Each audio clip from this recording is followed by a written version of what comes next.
where are we and why is this place so important?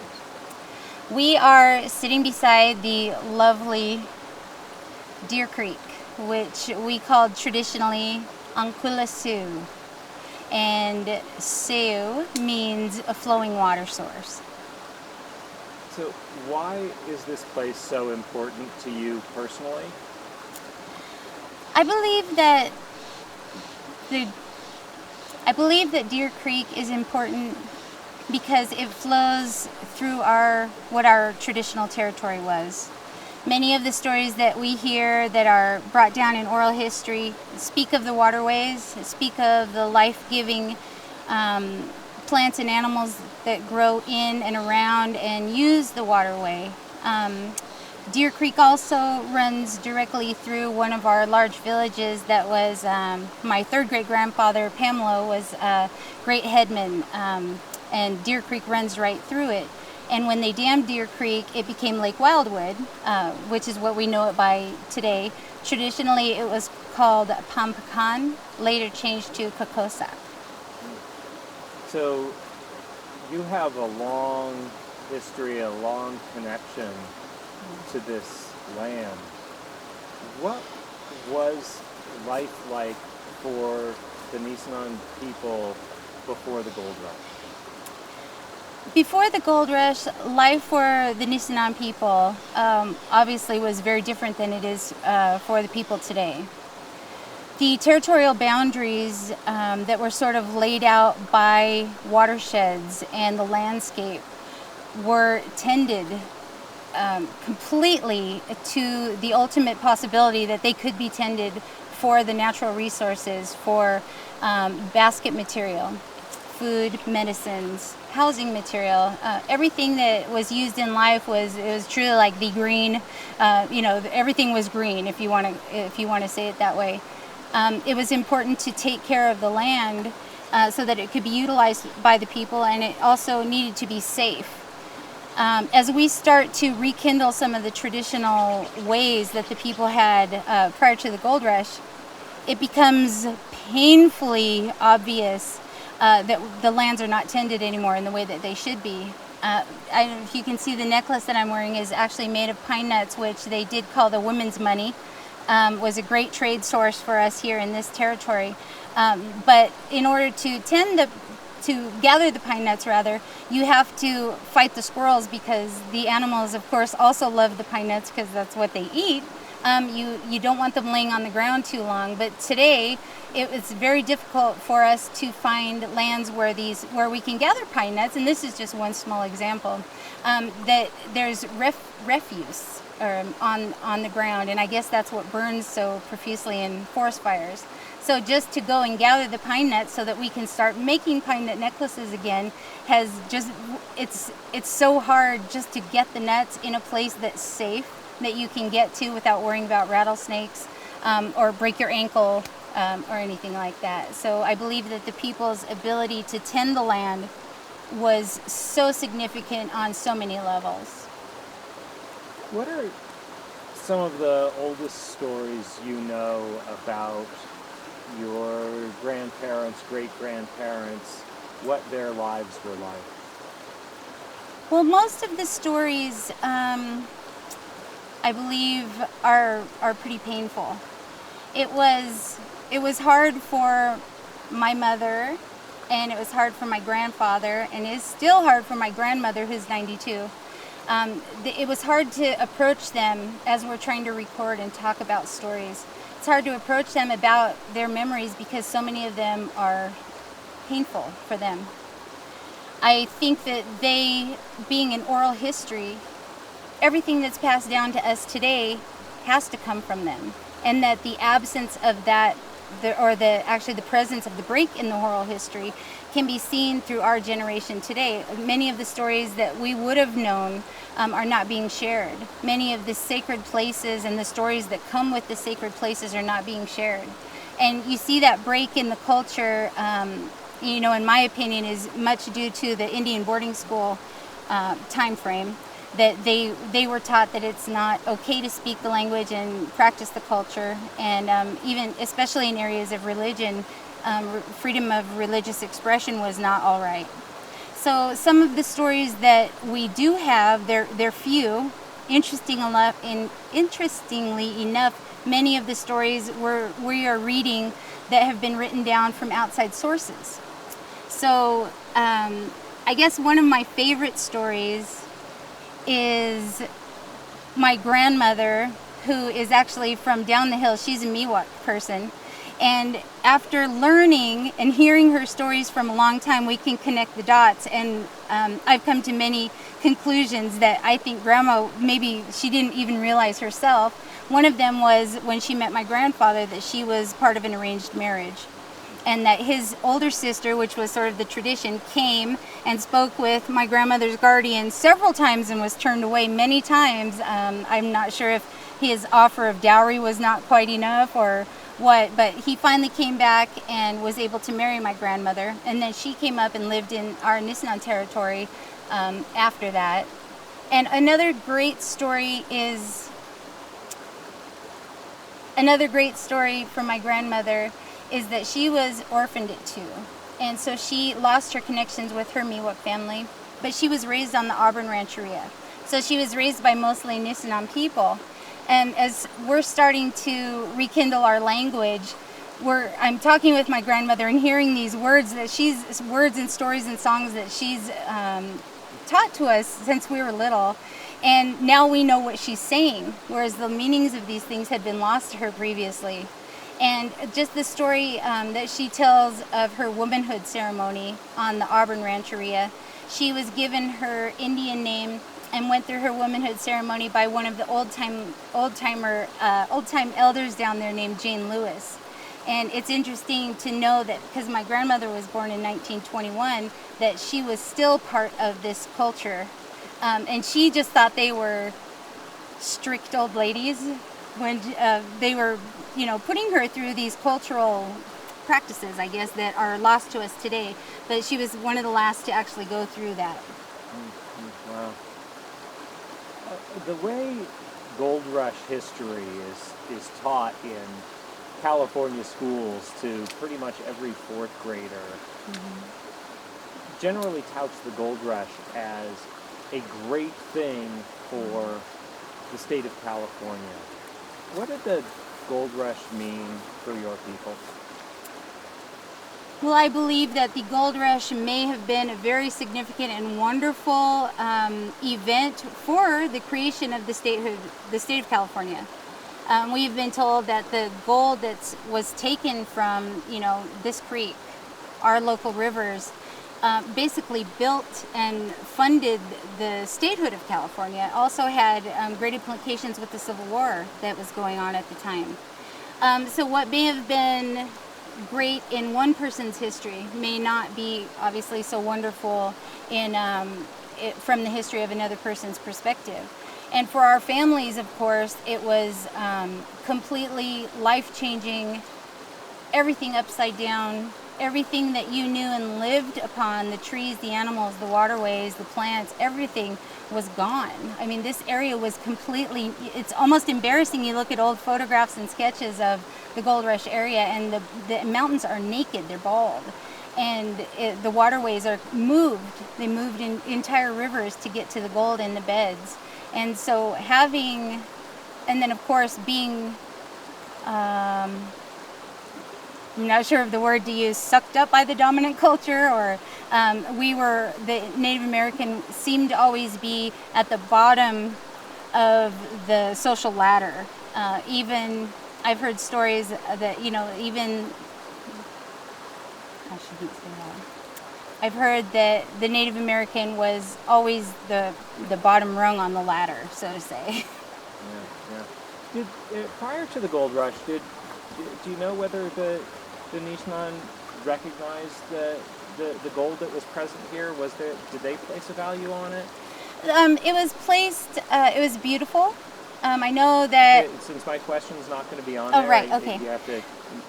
Gold for the Native American, especially the Nisenan here, what I've learned through oral history is that we did not value it in the same way. There are actually stories that warned people that, gold could make you sick it would take you over, and it was like a fever or something that you could not get rid of. But we did use it because it was heavy. It was used for weights, and I know that our last chief, Charlie Coley, his wife had a gold nugget necklace.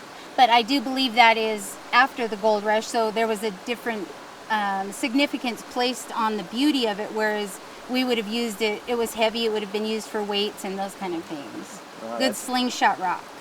Wow, that's fascinating. Yeah. And what I find most interesting is this idea that it was something dangerous, that it could take you over, that there was this gold fever, Yes. which you could certainly see play out with the obsessiveness in the gold rush.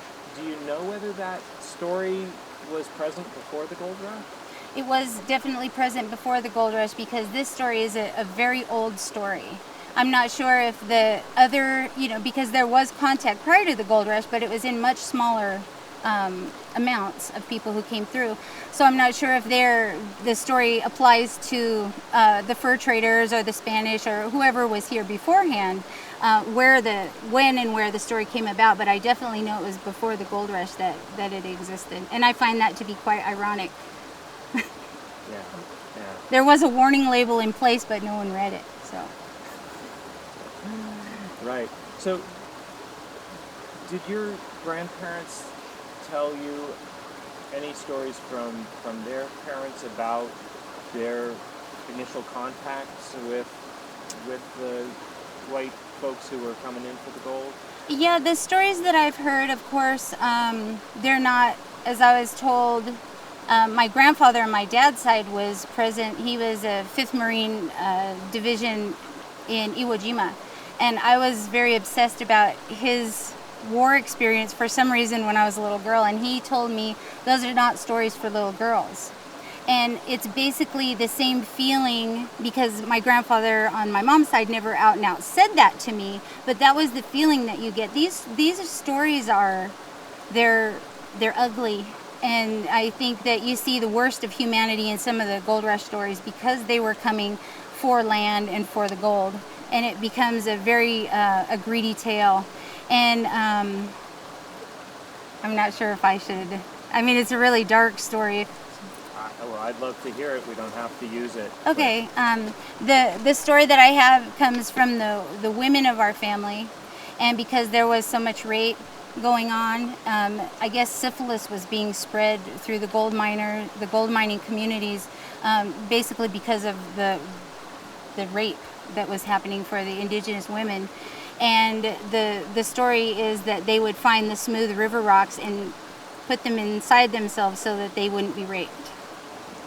So those are the kind of stories. And then I've also read other stories that don't come down specifically from the family, but some of the first-hand accounts of the gold miners when they were trying to clear out a place where the Indians were, just very, very brutal. The worst thing you want to ever read in humanity for any race. And unfortunately, I think it still goes on the planet today because we're not learning from our past.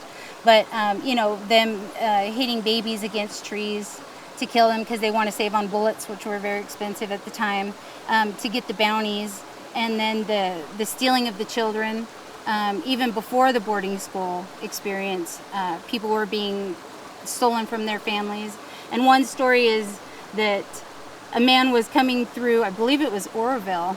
He was coming through on horse, and he had 2 Indian children with him. And someone at the time had said, "Hey, what are you doing with those Indian kids?" And he said, "Well, they don't have any parents, so, they're under my servitude now." And they said, "Well, how do you know they don't have any parents?" And he said, "Because I killed them." So very, very brutal, but also very telling of the time. I know that not everyone accepted that behavior because it was changed, may have been a couple decades later. But I think history always goes to one extreme and then the other.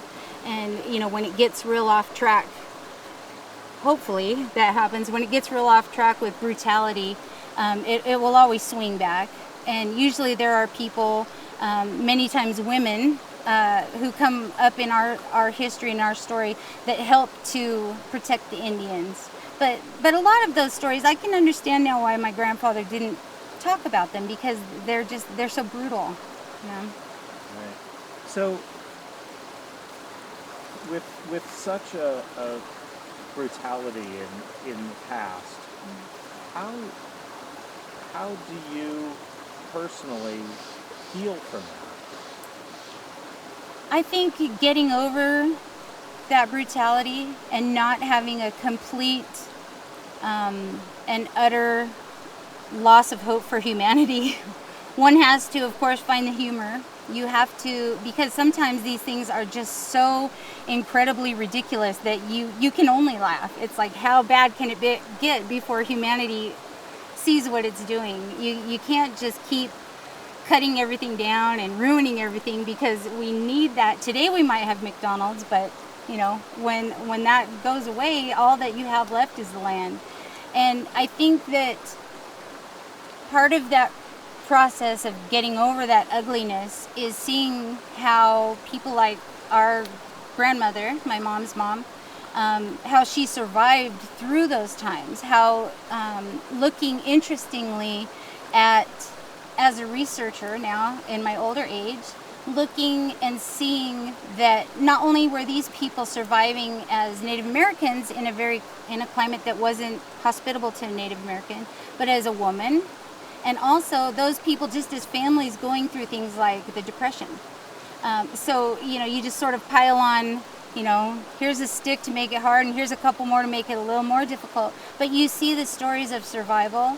You see the strength that happened in our families, and that isn't something even today with a lot of we have a lot of alcoholism and drug abuse and domestic violence.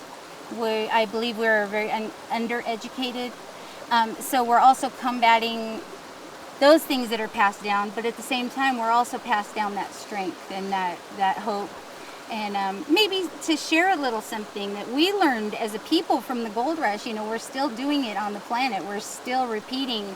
It may not be hydraulic mining, but we continue to repeat it over and over. And so hopefully you can look back at a people who survived and gain some kind of lesson, I guess, from that history.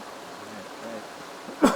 So what is the most important thing about the history of either the gold rush or the Nishnawbe people that the general public should know?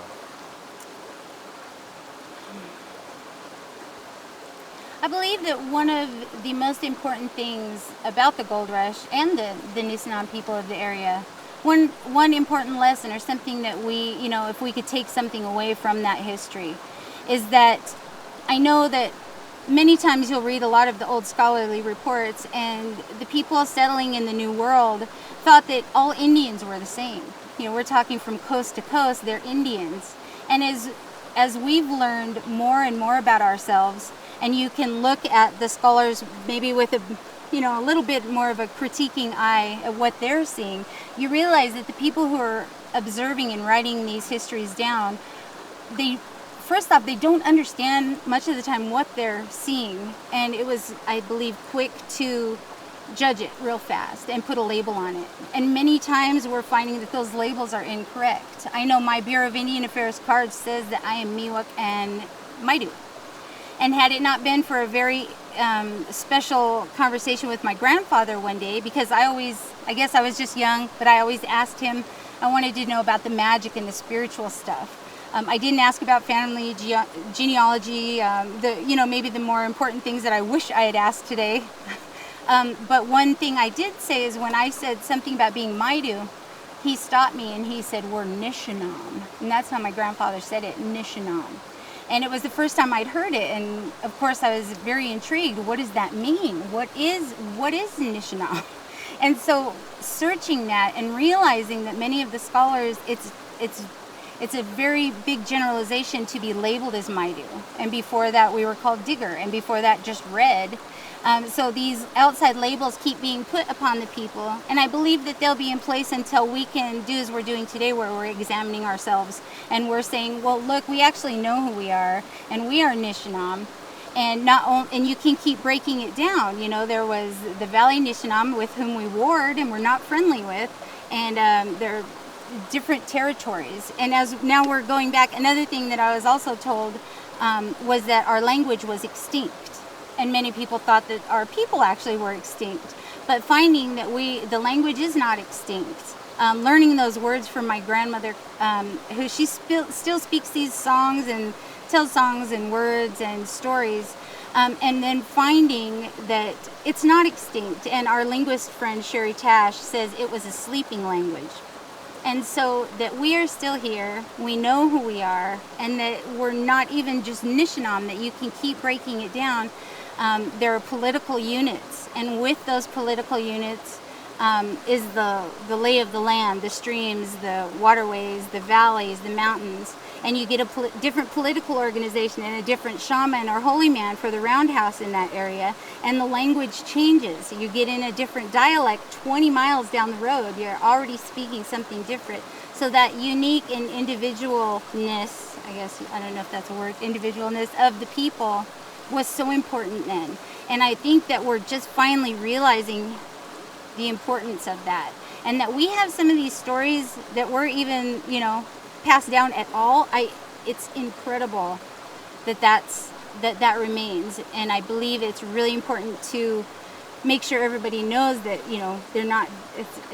We're not all just Indians, and we're definitely not Maidu, and we are Nishnam, and we are especially Nishnam of Ustama and Wakadat and Woloyu and Kiwimdu and the trillions of other town sites that were here in our language, and that it still remains.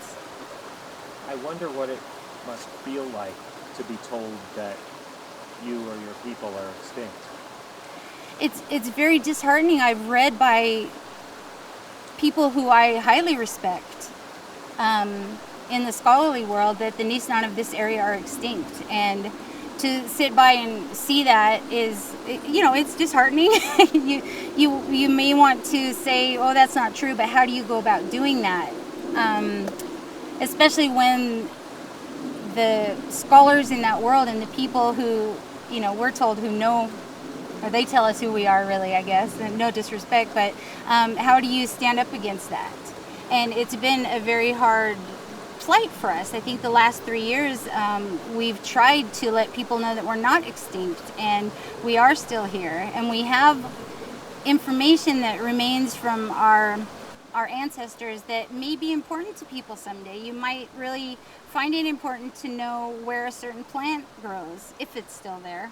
I've heard that 98% of the indigenous plants are gone from here, but maybe someday that knowledge that barely remains, because it was almost squished out, but it's still here, so maybe we can pay attention to that. Great. I want to get that answer again because of the jet noise. So I'm just going to ask the question as if I hadn't asked it before. What does it feel like to be told that you're extinct?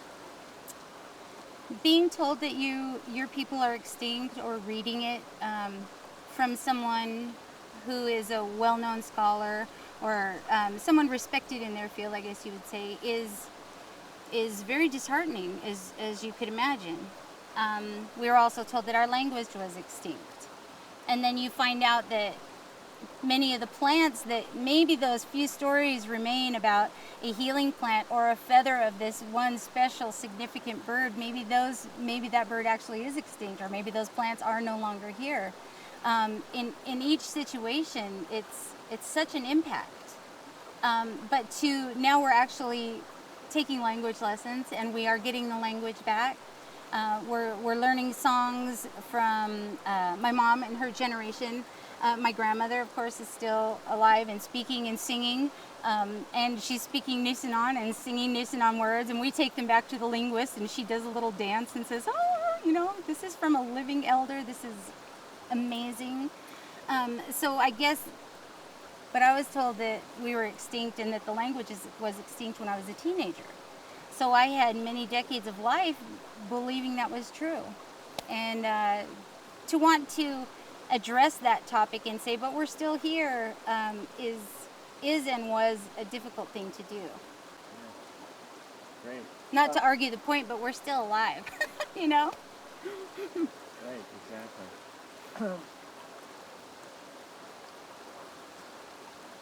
So, um, I want to just go back to a question I asked before. Now that we've kind of settled into the rhythm of the conversation, what does Deer Creek mean to you? Deer Creek means so much to us. I think the whole tribute trail thing that's going on in the community right now is actually something that builds community. And it was a voice for us when we started working with Sierra Streams Institute, working toward grants, working toward community education. Seeing that this creek that's always been here as a life-giving source is actually, and I don't want to sound cliche or anything, but it's actually helping to breathe life back into our culture. It's a voice and a spot of reference that people can even walk along the trail at the tribute trail and see the signs and interpretive things that we've put there. They came from us. They came from our people. And those are not corrupted by an outside source or maybe misinterpreted by an outside source, but those signs came directly from the tribal membership. And I believe that the creek, as we've been separated from the creek for generations. And now that we can go to the creek and sit and talk about the creek and express the culture basically through the creek is very good. And I know that one of the things that really is different today than it was from the people in old days is that we set nature aside to be looked at. And sometimes you can, do recreational activities on it, but it's a thing that sort of you go to and then you come home from. And nature likes to have interaction. I mean, if you believe in a traditional way, you believe that everything has a spirit, and the creek has a spirit and a soul that likes to be, interacted with. And I think that this community building that Deer Creek is doing is maybe bringing attention back to those things where it's not a thing, it's actually a living, life-providing being, if you will. Yeah, great. So my last question, then maybe Jane or Morgan have another one, but given that ultimately this is going to be a 7-minute or so video, if there's one thing that you think is really important that the audience knows about any of these topics, whether it's the gold rush or the Nisenan people or the legacy that's passed down or your personal family history, what's the most important thing people should know?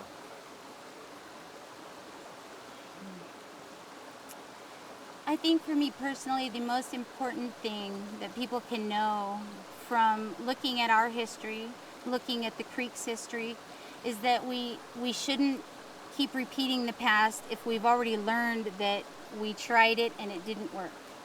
We shouldn't be ugly to other people. Everybody has a right to be on the land, be it in your own region. Nowadays, I know that's gone. That you unless you're a private property owner. But let me think about this for a minute. Yeah. I want to say all those things, but I want to.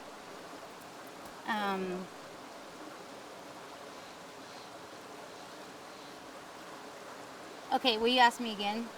Yeah. What's the most important thing that people know? I think the most important thing that people could take away from this conversation and from the Deer Creek Tribute Trail and from the tribe's interaction with the trail is that the Nisenan are still here. The families that were here prior to the gold rush were still here, and there's an incredible story that goes along with their survival through things like even the Depression. There's a history there that shouldn't be forgotten, and it shouldn't be, boy, now I'm off track again. And the light is just like going through 6 cycles in 30 seconds. Okay, so it's good that it's moving with my thought trend.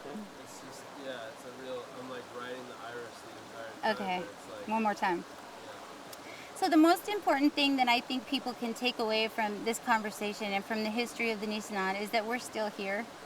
And we as a people, not native or non-native, have tried hydraulic mining, and it was extremely detrimental to the earth. The rush for gold and just sort of the greedy sense that comes with that, you can step all over all kinds of cultures and plants and the environment.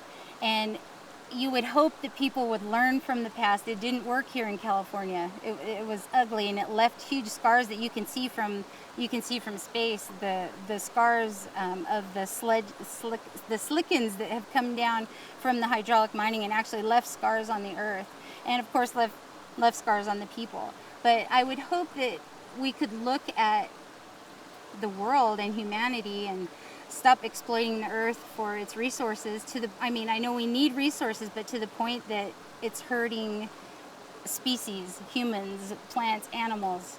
You would just hope that we would learn from that history, and through all the really ugly stories that have been told about the people and about that time, you would hope that we would learn from it. So I think that, you can look at a culture that this has happened to and look at it and say, wow, they survived, and that could be actually a message of hope. That's great. I mean, the thing that I keep coming back to is the story of gold creating this gold fever. Yeah. So is there a particular... I'll just introduce myself, and I can say, hi, I'm Shelly, I'm Nisenan, and how are you? Something like that, just real simple.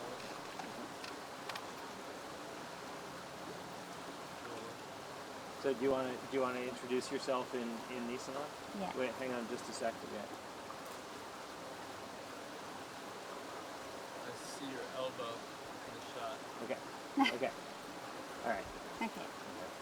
Homo yabemi, Shelly yapemni, Nishinanimni. I said, hello, I'm called Shelly, and I am Nisenan.